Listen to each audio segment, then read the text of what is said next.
Good day and welcome to the Automotive Society Podcast. My name is Siraj and today I'm joined by Alex. Hello, I'm back after a long stint away. Hiatus, stint. We say stint away all the time. Like it happens.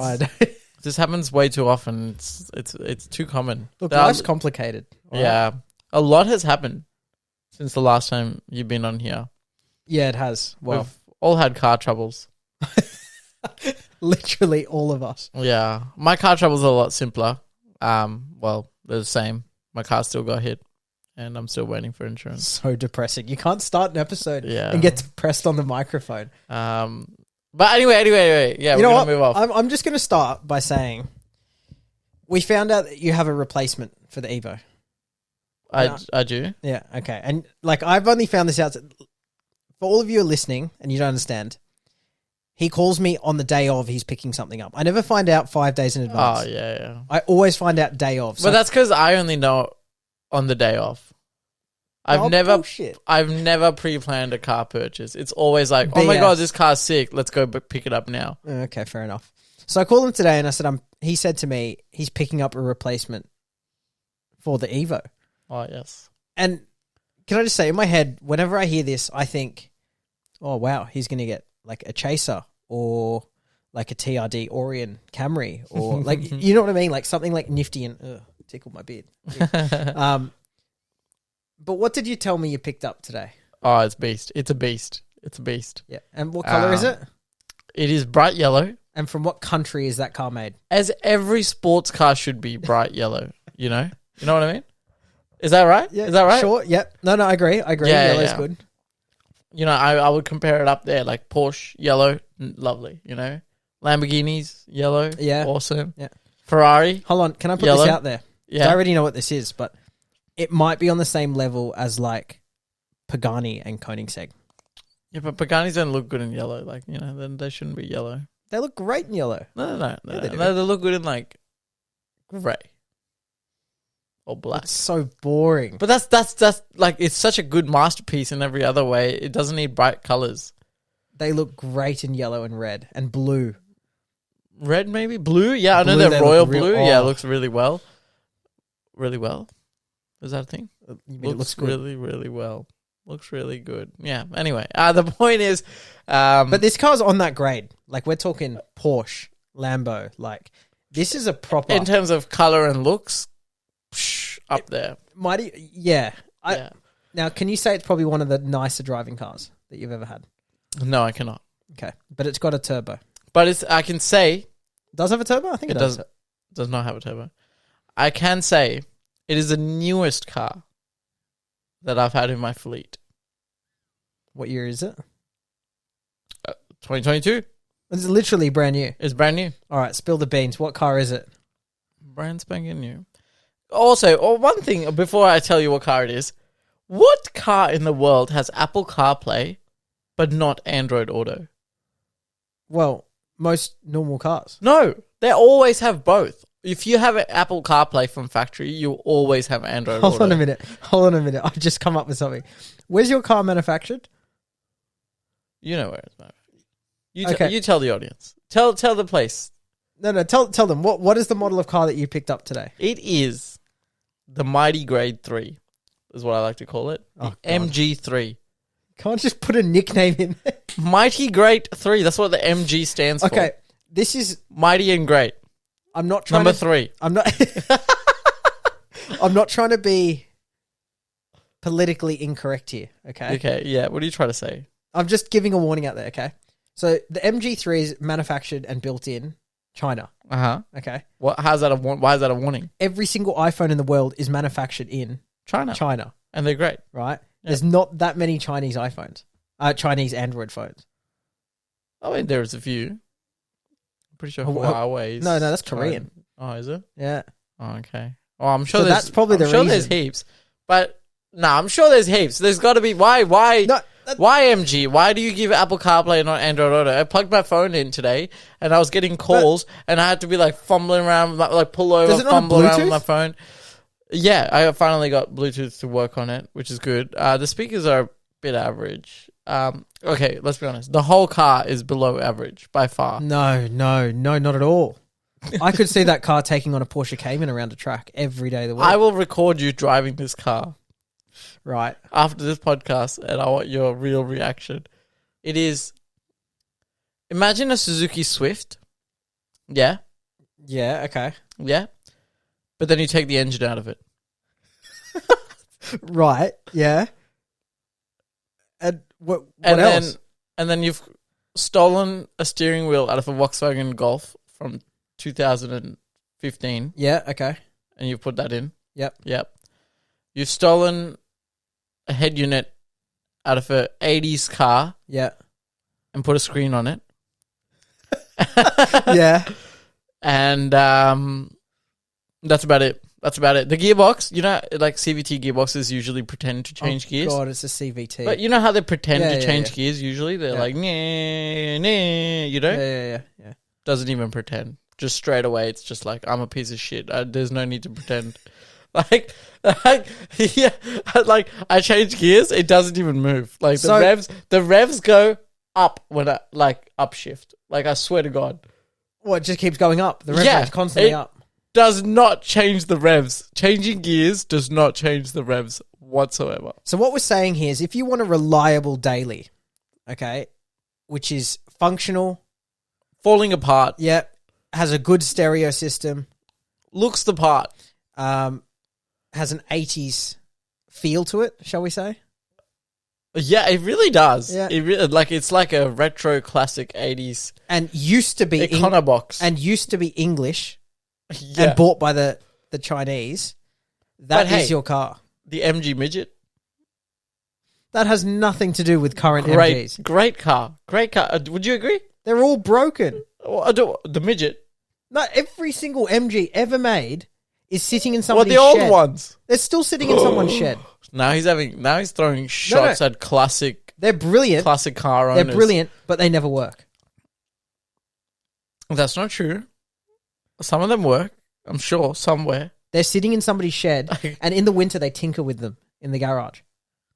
Well, that's what an MG owner does. Have you not ever seen? I think they tinker with them because they want to tinker with them, not because the car is catastrophically broken. Can I just say, everybody I know who has an MG, okay, doesn't drive it that often, okay, and every time they have a spare 20 minutes, they sort of go to the shed and go, "Ooh, I'm gonna polish that little blemish right there." Yeah, but it still works. Okay, it's not broken. I'm not gonna throw shade on MG owners. Okay, I think MGs are great. Okay, what up the MGs? I'm so excited. I'm like, don't even fix my Evo. I'll just keep the MG forever. This is great.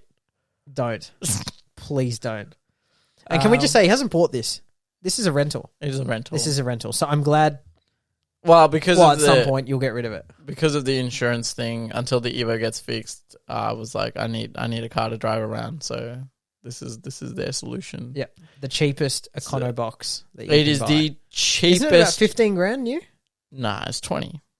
Like 20k. 20 something. Yeah, 22 or something. They're over 20 grand. Yeah, it's the cheapest new car you can buy today. They are over 20 grand. Yeah, dude. Suzuki Swifts are like 26, 27, 28. I would 100% spend the extra 4 or 5 grand and get a Swift. Yeah, but if you're buying a 20 grand car, you probably don't have the extra 5 or 6 grand. You're probably scrounging together to get to 20. That's why you're buying the cheapest of the cheapest car. Would you not buy like a 2-year-old?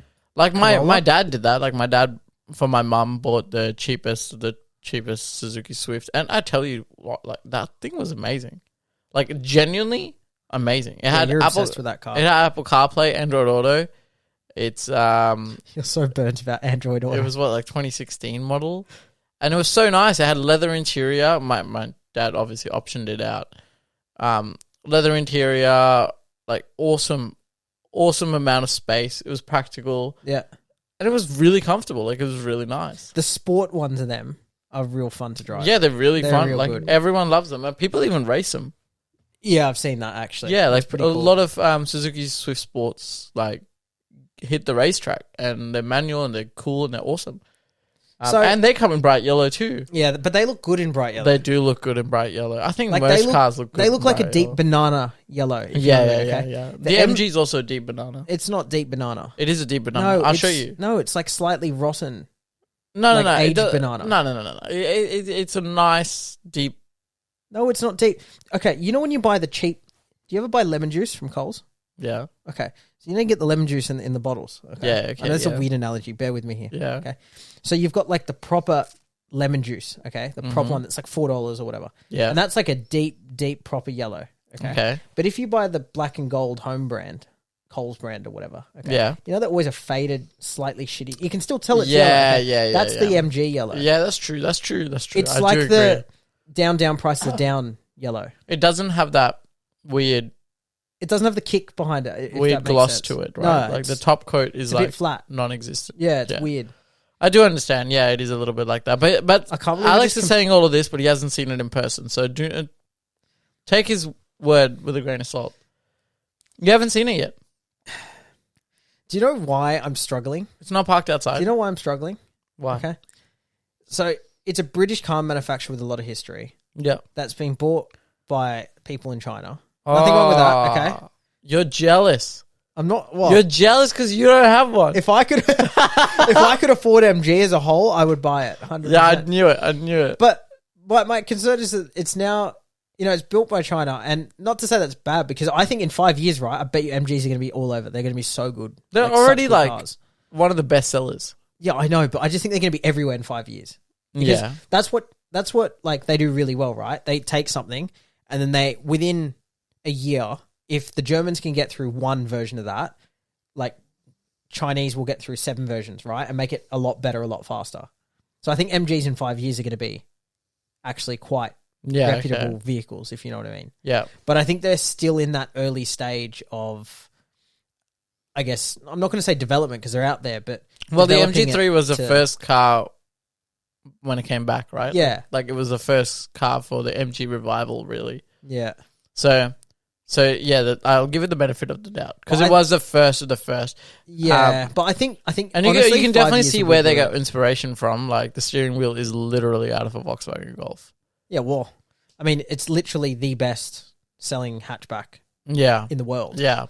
Very, very practical looking car. The boot is like sort of deep, but like shallow, but deep. So I don't know. It's a weird. I mean, I'm sure I can fold the seats down. I haven't done anything. I've only driven it.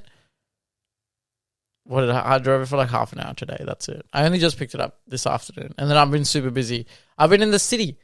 Actually, Yeah, we're gonna move on. We're gonna move on. I was going to say, I don't really want to keep talking about a yellow MG. Yeah. Moving on. What I did today. Woo!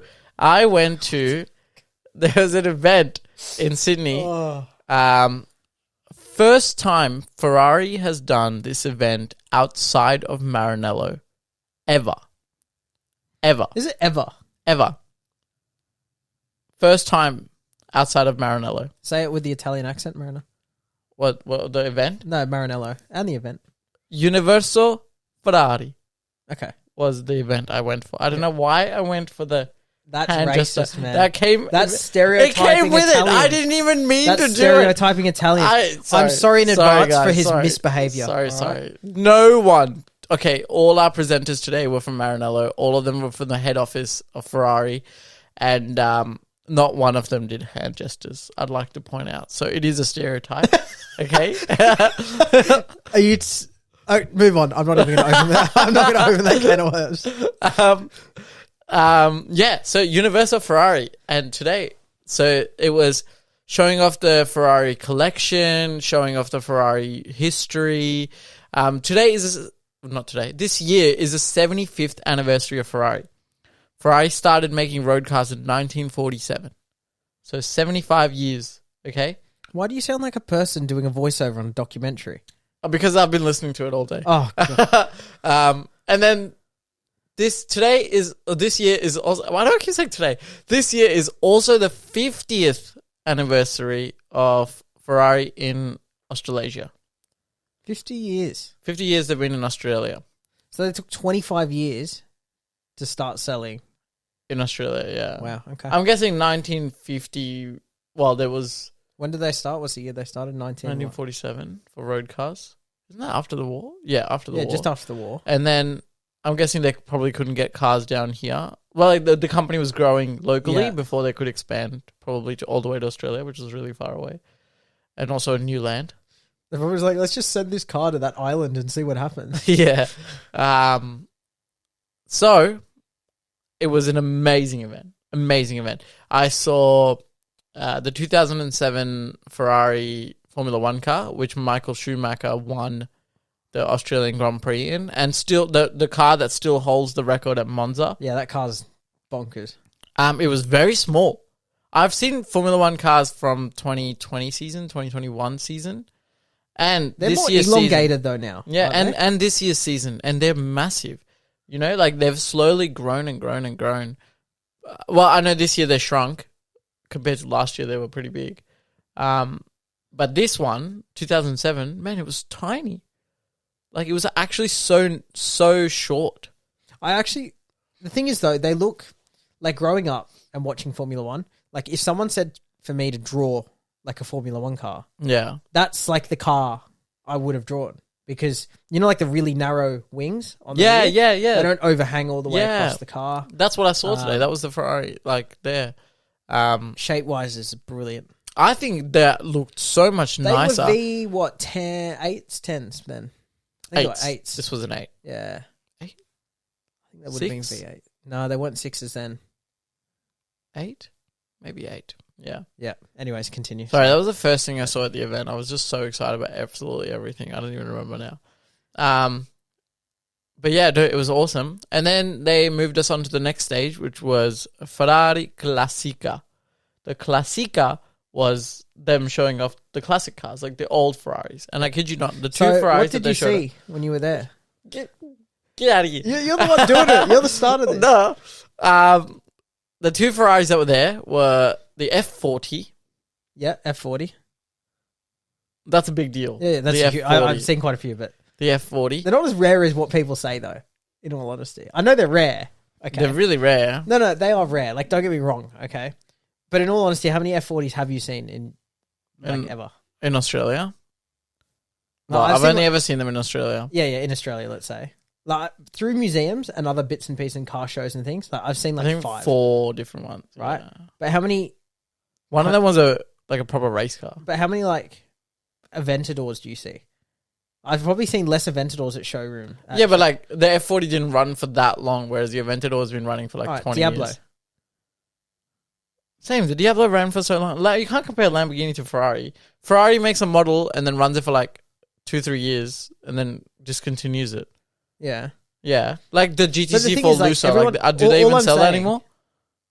That's a good point. I got no idea. Yeah, But all I'm saying is that everyone says F40s are really rare. yeah, And they are, like, don't get me wrong. They are rare. Yeah, But when you've seen like 5, and like I'm not exactly like old.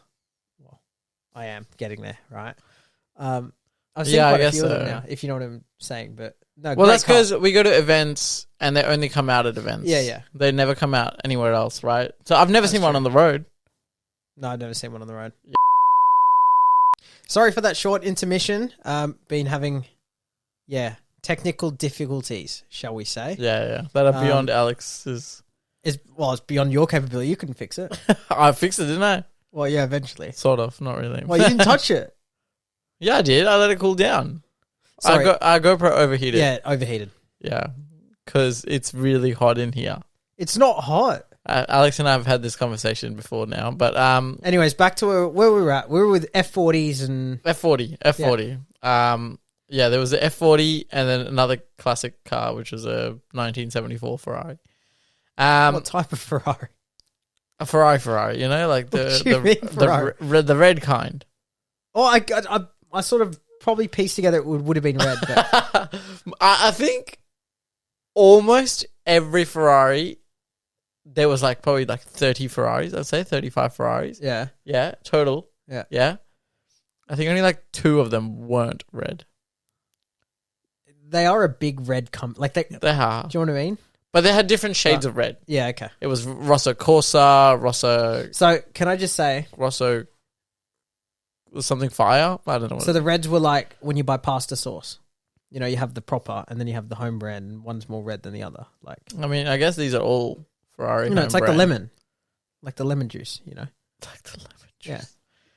Anyway, the Anyways, point moving is, we moved on from the Classica to the Ferrari community, which was the next room. So each of these stages was a room. Yeah. right? Okay.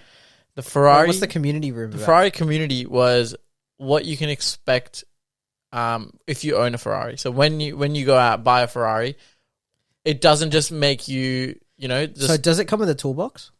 It does not come with a toolbox. Why? I mean, if toolbox is They all break. a guy down the road called Jerome, then yeah, probably. Jerome, can you come and fix my Ferrari? Please? Yeah, literally how it works. Or you take it to Jerome or Jerome comes to you. Yeah, okay. But anyway, the point was the Ferrari community is you can do so much more with just your Ferrari, like than just having your Ferrari. So not only is there social drives that you can take with other Ferrari owners, there's networking dinners that they do, lunches, brunches. Networking dinners. Yeah, literally. So you can just go out and That's- meet other Ferrari owners. You can go on Ferrari cruises that either Ferrari like organizes for you, Yeah. or you can organize yourself through the Ferrari network. That's quite cool. I quite like that. Yeah, it's like I think Porsche tried to do it, but they didn't really quite get there as much as Ferrari did. I think Porsche But then more Duck track and days, Whale. though. Have you ever heard of Duck and Whale? No. So Duck and Whale is this magazine that started for Porsche enthusiasts, Porsche owners, and Yeah. Porsche like gearheads. And basically, it's like a Porsche community. Like they go on track days together and they do all of that stuff. You know what? That would actually be a pretty cool little community to be a part of.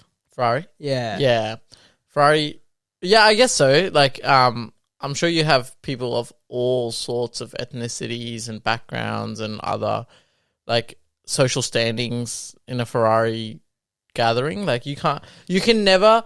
I think Ferrari is one of those brands you can never pinpoint what kind of an owner a Ferrari And do you know what? has. I think that's what's cool about that community because Yeah, it's like, such a mixture. Whereas you know about Porsche and track day people, right? yeah, Like, a lot of them are very. How do I do it without? smart. Yeah, but they can be. They're more like the Porsche people are more like, engineers and that sort of thing. Not all the time, but yeah, that's the general stereotype you kind of Yeah. get like when you go down that route. Whereas I think Ferrari doesn't have a stereotype. No, it's just a mixture of a lot It's of. so hard to say, right? You Yeah. could be young and be into Ferraris. Like everyone is. Everyone's into Ferraris from like young childhood. Yeah. It's like your bedroom wall. Yeah, like and poster. for us, Yeah. we grew up watching Michael Schumacher dominate in a Formula One car in Ferrari.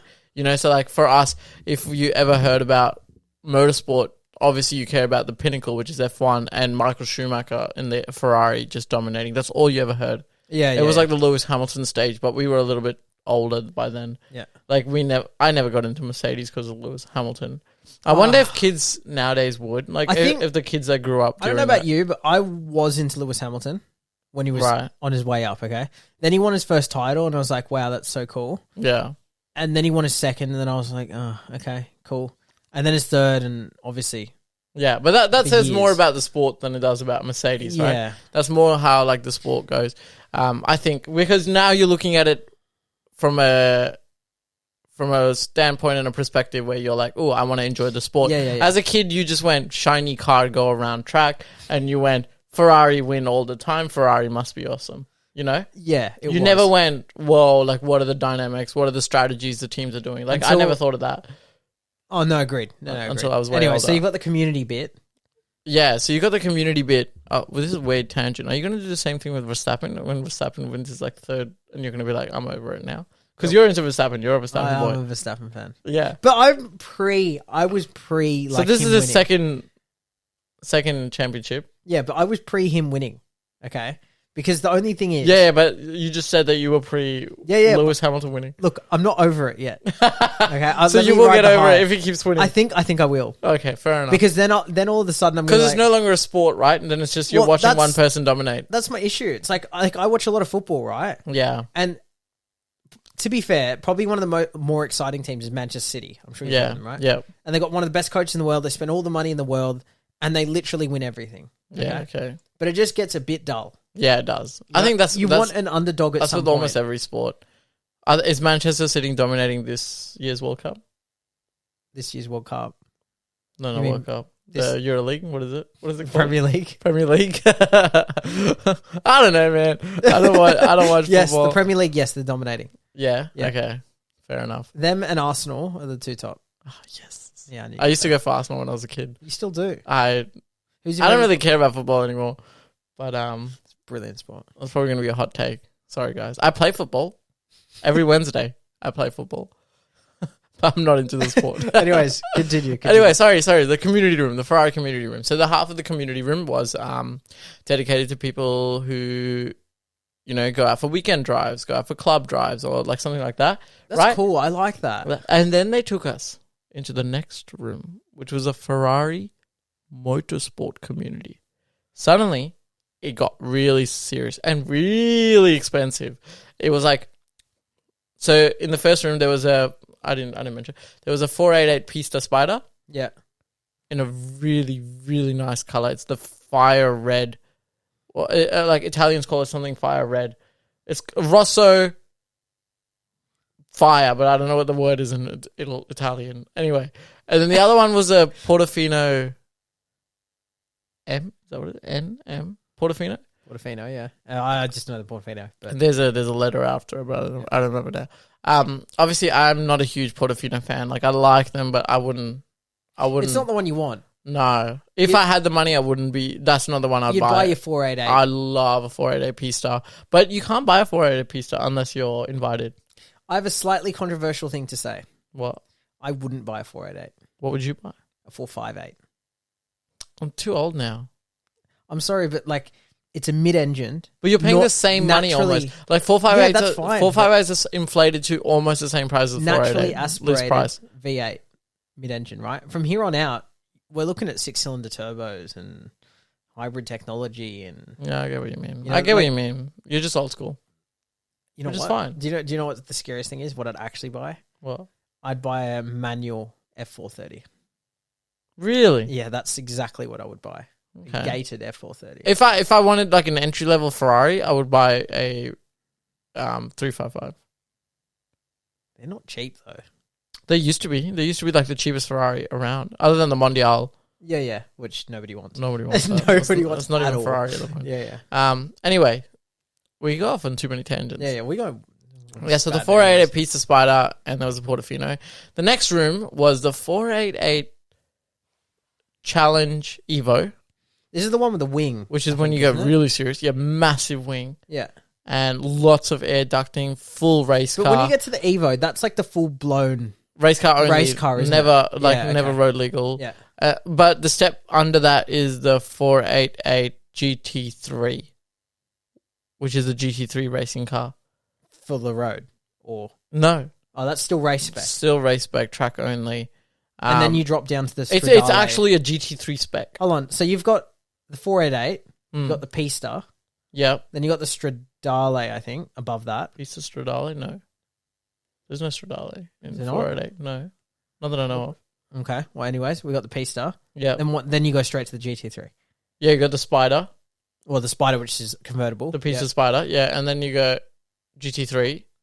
And then you go Challenge Evo. Right, okay. So there's quite a few steps there.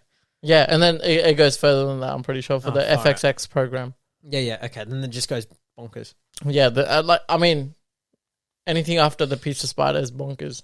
Yeah, Pista Spider's already bonkers, but anything after that is pretty bonkers. And then, it's not road legal anymore. This is when you go... I've just bought a 488 Pista. So you buy a 488 Pista. But you never get to have it, right? No, you can drive it around if you like. No, I mean the GT3 and stuff. Is that the one where Ferrari... They're one of the cars that Ferrari keep for you, don't they? No, you can keep it, but then you have to go on track day with it, and then a Ferrari team can come out with you. Yeah. You get like a full Ferrari team, so like the track day costs a lot more than a track day would normally cost. Yeah. But you and I, if you buy a 488, let's say, and I'm suddenly like, damn, like I really want to go racing. I joined the motorsport community, and I talked to Ferrari. And they will take my 488 off me and convert it into a GT3 or I love that. Or a Challenge Evo, which is like completely racify my car. Yeah. Amazing, right? And then they will give me a coach. They give you a one-on-one coach. Yeah. They give you a nutritionist, a physiotherapist. Because track days are more than just that, right? I'm sorry, and then you join. Do you know what I just had in my head? What? Like you sit down with the coach and the coach is talking you through the track and all the rest and he goes, all right, you want to shave 1 second? Don't eat that burger. Yeah, literally. Well, they're different people, the Yeah. nutritionist and the physio and the right? Because they care about the wellness of the driver, right? Yeah. They also do drone imagery. So a drone follows you on track.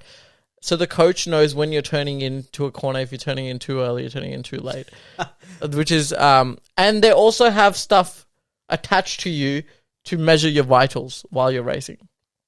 This is all Ferrari. I'll be honest, that's a little bit intense for me. This is all Ferrari. Like this is when you go the level above club racing. So club racing is like you take your car. You can even take a standard 488 piston. Yeah. You can do the road show class, right? Or you go the step above, which is the GT3, the club, and then the FXX program.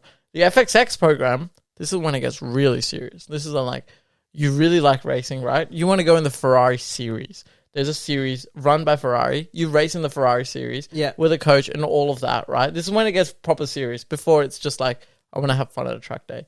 Or I want to race in GT3, which according to Ferrari was like a really low level thing. To me, racing in GT3 that's quite high intense, right?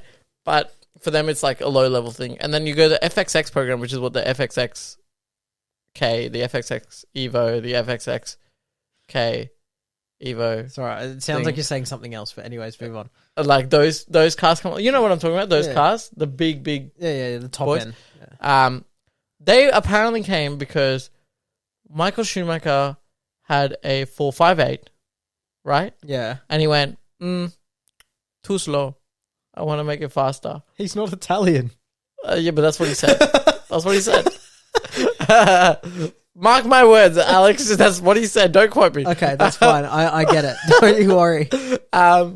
And Ferrari took it in, and the Ferrari manager at Maranello was like, there's no laws, there's no rules. Just go mental, make it fast, make it light. Yeah. They came out with the car, which was the FXX, right? That we race. The original. Gran Turismo, the original. Yeah. The original. That's where it came from. It was just stripped out 458. Yeah.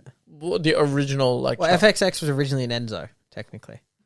Oh, maybe it was an Enzo then. Maybe it was an Enzo. It was an Enzo. Maybe. Oh, yeah. You're right. It was an Enzo. Because the Enzo was the first FXX. Yeah, you're right. It was an Enzo. The first FXX program started there, and Michael Schumacher was the first pilot to run in that series, right? And then that series still runs today. Ferrari runs it. So if you're a rich enough customer and you really want to go racing, that's how you do it. I think for the majority of us, we're not going to quite get to the whole... No. But obviously they had to tell us about stuff, right? Then there is another thing, which is FXX X F1. Oh God, hold on. How many X's was in that? Like, FXX. Yeah, and then XF1, like the XF1 car. Right. You go to Ferrari. So they source. Hold on. They source it all. 4 X's, 3 X's, F3 X's, and FL1. F1, just F1. Okay, right. Sorry, like continue. Formula 1. Yeah. Okay. That Ferrari find you a Formula 1 car. Yeah. Yeah. That you buy. You buy the Formula 1 car. Right. Through Ferrari. Like an ex-Formula 1 car. They will refurbish the car and stuff, right? Sell it to you. And then you race that Formula 1 car every year in that program. Really? Yeah. Hold on, what's the cost on an old Formula 1 car? We were having this argument, chat today, where the guy next to me is not really a huge Ferrari guy or a car guy, not huge. And he was like, I don't know, like, I think you're lying. Because I looked it up, right? Yeah. And I was right. I was bang on. It's normally about $150 million to build. To buy. Okay. A Formula 1 car. Like a modern. Like chassis. A modern one. Yeah. Like this year's one. Yeah, okay. Like an X one. Yeah. I'm guessing an old one will be about 80 to 100 mil. This is US. Yeah. USD. 80 to 100 mil. And then Ferrari will refurbish it for you, which is going to be like 30, 40, 50 mil, right? Yeah. And then each year you got to race it with the Ferrari team and the whole shebang. I'm going to also guess 30, 40 million a year or season. God. Yeah. Right? 30, 40 million a season, surely. Because a lot of people ask the guy today, how much does it cost? And he's like, oh, look, if you're really serious into it, it's a lot of money. But he would never he wouldn't even hint at a figure. He was just like, it's a lot of money. When you're ready, come talk to me. It's definitely like a lot. A lot. If he's not saying a price. Okay. Yeah. Yeah. Because Italian car makers do this a lot. Lamborghini's done it. Yeah. And Ferrari's done it. And Maserati does it all the time. How much does it cost? How much you got? Yeah, literally. It's like, no, that's let's not just enough. negotiate, kind of thing. Yeah. And it's like, that's when it gets really expensive. That's like the unknown that most people don't know about level. That's where you know what I mean? That's at the point where if you have to ask me how much, you can't afford it. Yeah. You know? Yeah. You have to get to a level where money doesn't mean anything. So literally anybody raising in this series is either Warren Buffett's son, a Saudi prince, or a Russian. I think more the Saudi prince. I think there's a lot of I would think so. Saudi princes in there. And our GoPro's overheated again. Technical difficulties. Every time. But that's what it would be, right? Just continue. Yeah, okay. But that's what it would be, right? It would just be definitely. It would be all people who have way too much, Middle East, kings and, well, I'm going to say kings, but princes and all that sort of stuff. Yep. And just family wealth, Russian oligarchs. Or you're old. Yeah. And you've made it, There was a story they were telling us about a 62-year-old guy starting racing. Yeah. 62 when he started racing through Ferrari. Yeah. He was 68 years old in 2017 or something, and he won the 24-hour Le Mans. Really? 68. But do you know what's crazy about it, right?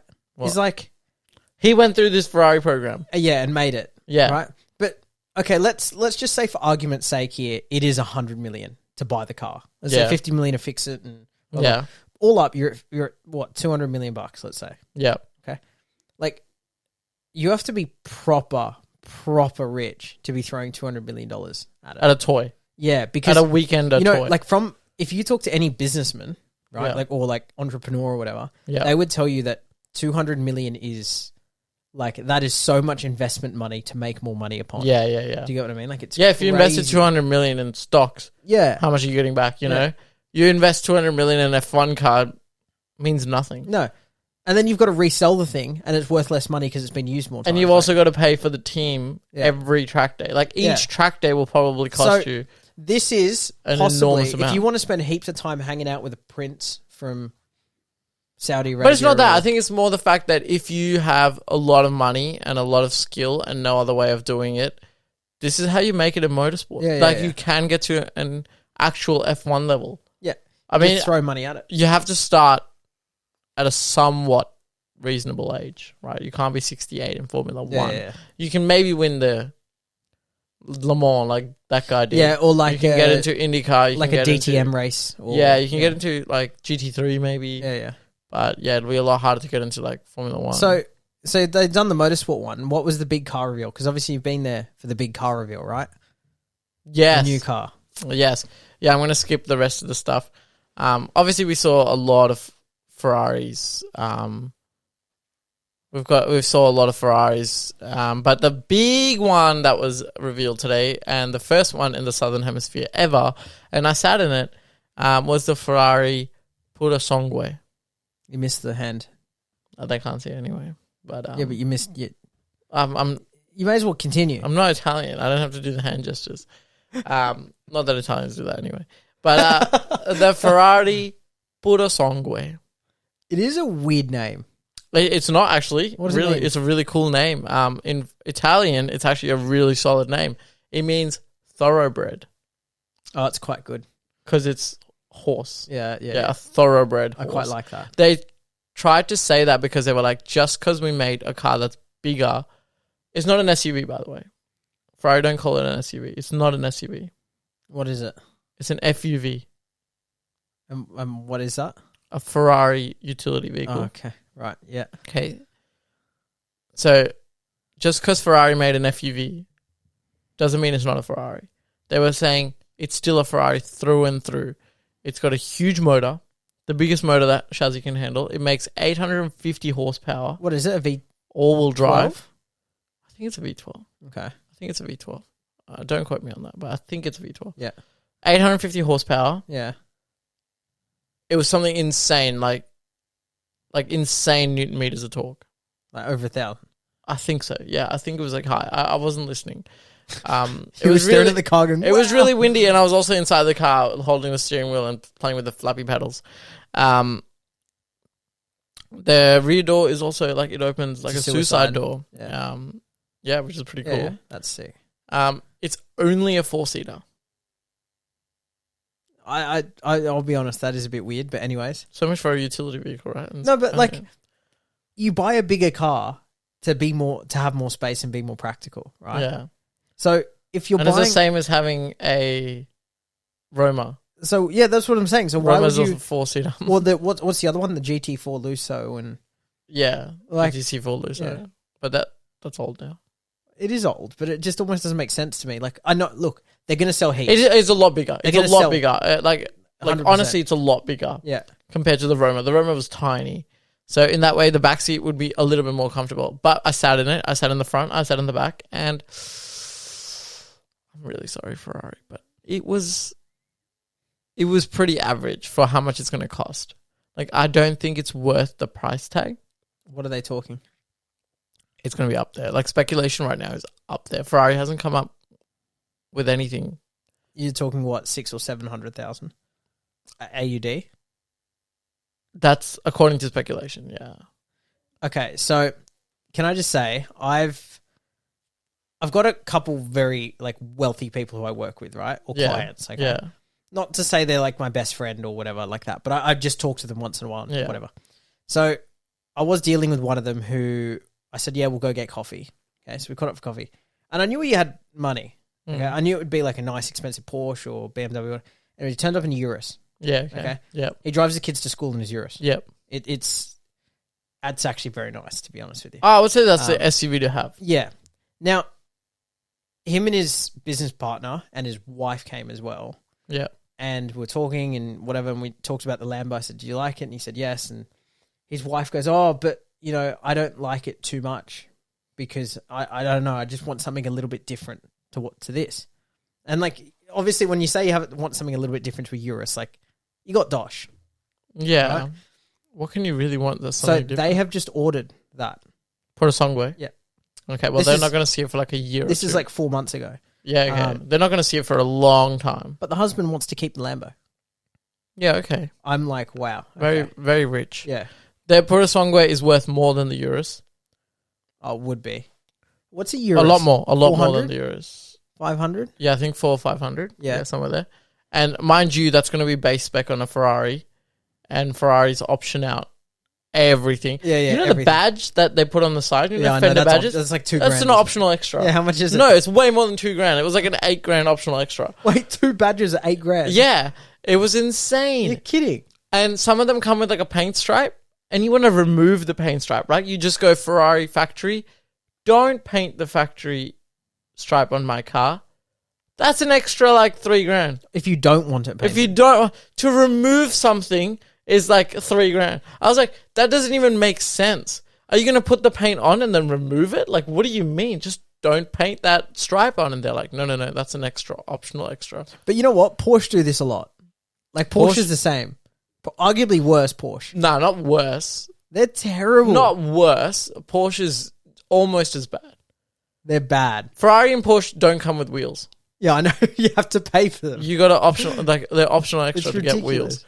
It's not part of the base price.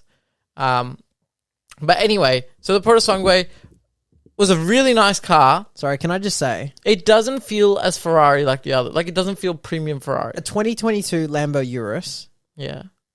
With 1,000 K, so it's next demo, I'm assuming, right? That's very new. They're talking 550,000 here. Okay, so if they're talking, how do you say this? Perisquan, what? Porter Songway. For a Songway, yeah, right? And that's definitely going to be more expensive. I'm going to say then 650. That's got to be 700. like, yes, it's got to be 100 to 150,000. Not optioned. Yeah, and then you want the wheels. That's extra. Yeah. Oh, so you want seats? $10,000. I reckon. Yeah, like, 750. This is going to be a lot. Option. Yeah, is my speculation. This means nothing. Like nothing. Obviously, we need Ferrari to confirm how much they're going to charge. But yeah, it's gonna be expensive. And I got to sit in it. I got to see it. It's a backwards opening bonnet. Yeah, that's front engine Ferrari. E30 inspired. I like it. It's not the only Ferrari that's front engine. The 812 Superfast and the yeah. Competizione I got to sit in today as well. That was front engine. I don't like it. What? The 812, I didn't like it. Why? Do you like the 812? Well, okay, I'm not going to say 812 in particular, but I'm a big fan of the front engine V12s. Ferrari cars, yeah. I loved the 599 GTO. Okay. And then they came out with a 612. I don't know about that. Which was the one after with the V12 front end. Oh, man. Just see, I'm not a fan. I got in the look brilliant 296 GTB. Yeah. I think that's what it is, 296. That was really nice. Really nice. My highlight of the day, apparently not a lot of people are into it, is the SF90 Stradale. Dude, that's what I was thinking about the Stradale, the SF90. The SF90 Stradale. Yeah. Dude, I loved it like so much. It was such a race car for the road. It was so full on. Like the seat was like carbon fiber. Yeah. With a bunch of padding like glued on at places for weight. Really? Yeah. That's quite cool. But it was such an intense car. It had the Porto Fiorino, I don't know how to Italian to say it. The Porto Fiorino pack, which is the weight-saving, lightweight package. Yeah. That's the one I sat in today. Apparently weighs 1,200 kilos, and it makes 700-ish horse. That's ridiculous. And man, is it fun. It was like 0 to 100 in 2.5 seconds. I have a bit of a weird thing about SF90s. What? Okay. I really like them. Okay. Okay. Apparently a lot of people don't. It's not the fastest selling Ferrari. But I'll be honest, the front end, okay, the shape looked so good. Just the lights, the grills, and I don't like. What? No, there's something about it, and I can't put my finger on it. It just, the front end is just a bit jiggly. Is that the word I'm looking for? Definitely not jiggly. There's too much there. And then they put that, that sort of stripe on the front, like the V stripe. There's too much there. There's vents and there's But that's what a Ferrari is. It's meant to be too much. It's meant to be aggressive. It's meant to be a Lamborghini is too much. No, Lamborghini's obnoxious too much. Ferrari's race car too much. No. Ferrari's meant to be they look racy. Elegant. But racy. They elegant started and racy. in Formula One. Elegant and racy. Their roots are racing. Pure and pure. Like ducting, downforce, all of that. I expect that in a Ferrari. That's what I like in a Ferrari. It just doesn't have any elegance. The elegant, like the Roma. You did it again, didn't you? No, a little bit. The Roma is too elegant. I think it like shies away. It's really well, and this is what they said today. This is a funny bit. Ferrari expects you to have multiple Ferraris. Yeah, I know. They always do. Like they were like, this is the SF90. This is for the fun weekend, for the fun drive out with the boys. Generally, like he did not say that. He did not say that. Hey, this is the fun one with the boys. Yeah, that was the other thing. Everyone had an Italian accent, like all the presenters. Yeah. But that's literally what he was talking about, right? I'm gonna translate it into my language. No. Your language is English. Yes, the Roma. Yeah, he was like, this is for a nice evening out where you're wearing a tux, an elegant affair that you're going out to. And I was like, you expect me to have a 5-car garage of just Ferraris, one for each occasion? Yeah, I get the Challenge Evo when I want to go on a track day. I get the 488 Spider for a nice sunny day. I get the SF90 Spider when I want to go racing and it's a nice day. Yeah. I get the normal 296 GTB when I want to take my girlfriend out on a casual date. And I get the Roma when I want to go on a formal date or a formal dinner party. And then if you want to go to the snow, they've got the new SUV for you. Yeah, then you get to put a song away for when you want to take the kids to school. Yeah. One of the first questions someone said, "Can I put child seats in the back?" And the Italian guy was like, "Of course, that's what it's for. It's got 4 seats." And I was like, "What? 4 seats?" Yeah. That's the first thing you want to take your child to school. Yeah. I'd be embarrassed though. I couldn't if I was 10, I'm probably a bit older. Like, if I was 12 or 14, okay, And taken to school in a Ferrari. or picked up, I'd feel really awkward. Why? What do you mean? Why? You'd be like the talk of the town. I don't like to be the talk of the town. Okay. Yeah, I guess if you're It's too flat. I guess if you're an introvert, then no. If you're an extrovert, it's like how to have a conversation with absolutely everyone at school, get dropped off in a Ferrari. Yeah, and then everyone's going to want to lift in your Ferrari. And I go, oh, far out, no. Yeah, and then you go, "Sorry, mate, it's only a 4-seater. Yeah. I got me mum, and me. Me, my mum, and me. me dad. That's it. And the dog. Would you take your dog in a Ferrari for a song? I would. Yeah, I would. 100%. Who cares? Man, when you got that much money, does it even matter? Like, screw it. You may as well buy 3 Great Danes and put them in the back and just let them scratch all the interior. Like, they will not fit. I don't think one Great Dane would fit. It's that small in the back. Do you know why there's 4 seats? Why? I didn't explain this bit. Do you know why there's 4 seats? The middle seat is taken up by a gearbox. Oh, yeah. It's a transaxle Oh, because it's an all-wheel drive. yeah. And so the middle seat, there's this huge hump between the 2 seats, and it's a transaxle. It's a transmission. Obviously, it's going to get hot, I reckon. Oh, it'll get hot. Yeah. Well, you can't do anything about it. It's just there, right? Yeah. And a lot of the interior was like carbon fiber. So You need a hell of a lot of cash. you might have some road noise as well. It's just... Whereas the Urus would be like premium. The Urus is like luxury. Yeah, or like a Bentayga. Bentayga, yeah, or more luxury. Like Cullinan Yeah. is like I just hate the front end of a Cullinan. epitome of. I don't like Cullinans. They look... I'm normally a pretty good Rolls fan. Like I quite like Rolls Royces. You don't like it there at all. The Cullinan? Yeah, not a fan. I don't see why. Do you know what my biggest issue is? Like they're. I don't even know if you can call the little ones sedans. Like, can you really call the Phantom a sedan? Like, it's massive. But the thing is, right, with the Cullinan, most Rolls are okay. I quite like them. But the Cullinan has this... How do I say this? You know when you see a rapper and they've got gold chains and like that sort of thing? So you have this massive grill, which is like a big clock hanging off a rapper's neck or whatever, right? Yeah. Okay, so you know what? It's quite bling at the front, okay? And then you go around the back and look from the back, and then it's like an elegant... It's not pretty, to be honest, but it's like a very elegant, like, oh, I'm going shooting on the weekend with Prince Anne. Do you know what I mean? Like, it has this weird mixture going on between front and back. It's just odd to me. I don't get that, but I kind of get where you're coming from. I do understand your perspective. Very bling on the front, and it's very plain and it's. But you know what? The Urus is a little bit like that. The Urus is very bling on the front and very non-Lamborghini at the back. No, but they've copied the taillight and the bar and everything all from the Gallardo. It's not very Lamborghini Not Gallardo, at the back. what's the other one? Huracan. Yeah. It's not very Lamborghini from the back. You don't think so? Nah. I think so. The taillights and all. If you look at it at night and the tail light, like the parkers are on, then yes. Yeah. But look at it during the day and it looks like any other SUV on the road. Like it looks like a Volkswagen. Yeah. Like you may as well be Volkswagen Group products. may as well be driving a Touareg. Yeah. But from the front, you're like, whoa, Lamborghini. From the side, obviously you look at these huge wheels, huge bright brakes, and like the carbon ceramic that's like 18-inch. Yeah. And then you go, whoa, this is a serious car. Yeah. You look at the back of it and you're like, it's a Touareg. It's a Touareg.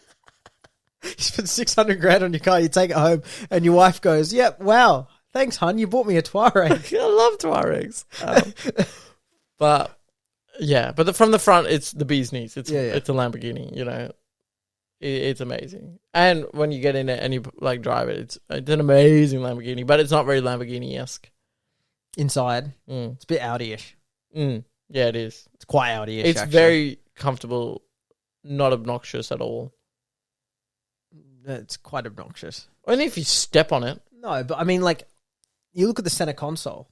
To change it from, like, sport and comfort, it's like lifting the, what do you call it, the airspeed on, like, your jumbo jet. Like, it's a full freaking, it's like a full hand action. You know what I mean? Yeah, I get what you mean, but when you're driving it, like, every day, it doesn't feel that. obnoxious. It's just a car. It's very reliable, very comfortable, not that I loud. wouldn't say reliable. It is. I'm sure it is. From what I've heard, they're really reliable. Really? Yeah, actually. Okay, fair enough. Yeah, they're nice little cars. Like, no one's had a problem with it that I know of. I'm sure there's known problems that they have. But but that'd be under warranty anyway, so you wouldn't have to worry. My only thing is the name. Urus. Yeah. It is a weird name. It is a weird name. Like, actually just think about it. Like, but that's only because we're English speaking only. Yeah, I know that. I speak other languages, but yeah, I know it means something Spanish in Italian. Italian. Okay, yeah. But this is another weird analogy. But anyways, it's like going to the hospital, right? And a doctor saying to you, "Hey, look, I think there's something wrong with your urus," right? Do you get what I'm coming from? And they're like, "Look, we might have to perform X amount of surgery to remove your urus." Like, it's very. I know it means something in Italian. I'm sure it does, but I'm pretty sure it's the name of a bull. Probably, but it's like every other Lamborghini. Sound like they're something all to do with your. They're all names of bull. Speaking of Lamborghini, it sounds like something to do with your poo channel. I don't want to know. I do not want to know. You can keep. I'm going to turn the TV off on that channel. I don't want to know about anything about that channel. On the topic of Lamborghini, there's a new movie coming out on Lamborghini. It's like a documentary series. Documentary movie of how Lamborghini was founded. Yeah. And obviously it's going to have Ferrari in it. Gosh, yeah. Because he went for a job at Ferrari. They said no. And then he went for a partnership at Ferrari and they said, F off, mate. He didn't go for a job. He bought one of their cars and he didn't like it. He liked it, but he was like, I can make it better. And then he was like, let's go in a partnership with me, Enzo. And Enzo was like, F off. That's right. Enzo said no. Yeah. Enzo was like, F off. And then he was like, and Enzo was like, go keep working on your tractors, farm boy or something. Yeah, and then he got pissed off. And then he got pissed off and he was like, I'm going to make a car better than Ferrari. Yeah. And he made the Lamborghini. So I'm pretty keen to watch that movie. Yeah, that'll be good. Pretty excited. Ford versus Ferrari came up a lot today at Universal Ferrari. Like, they brought it up a lot. All the managers were like, oh, really? If you're up to date with the movies, this is what it is. Yeah, because they also, the two cars that were there, the special ones, the Monza SB2 and the Daytona SB3, are all cars that have never been like shown in public to the Southern Hemisphere. Yeah. And then they were trying to tell us like the heritage and whatever. And then they were like the Daytona, blah, blah, which you all know from Ford versus Ferrari.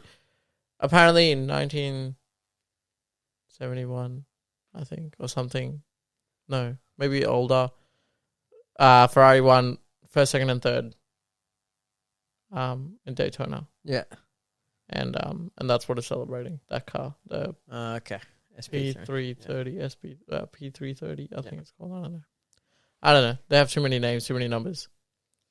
But yeah, I think I'm going to call it there because we've had a lot of technical issues this podcast. This cast. We're in with the lingo these days. This cast. Yeah, we're on the cast. That doesn't sound right. Yeah, man, on the cast. Anyways, continue. That just sounds something. You've seen In-Betweeners, haven't you? I have. You know when he's like, it's on the line. We can post the stuff on the line. And he's like, dude, it's online. He's like, that's what I mean. On the line. No, okay. Anyways. Alex's lingo aside. Yeah. Thank you very much for listening. Follow us on our socials, which is the Automotive Society _ on Instagram. Email us. theautomotivesociety@outlook.com. Yep. And like, subscribe. All of that good stuff. Yeah, at YouTube now we are at the Automotive Society. Or at the _automotive _society. So many underscores. Yeah, because I wanted to get the A and the S capital, and this was the best way to do it. Yeah. So I wanted it to look a little bit neater. And because I have a somewhat of a very, very, very minor coding background, because I worked as a firmware engineer for a very little amount this year, I really started typing out in underscores to make things look nicer to my eyes. And yeah, that's why I'm doing all this. That backfired. Yeah, thank you very much for listening, and we'll see you next time.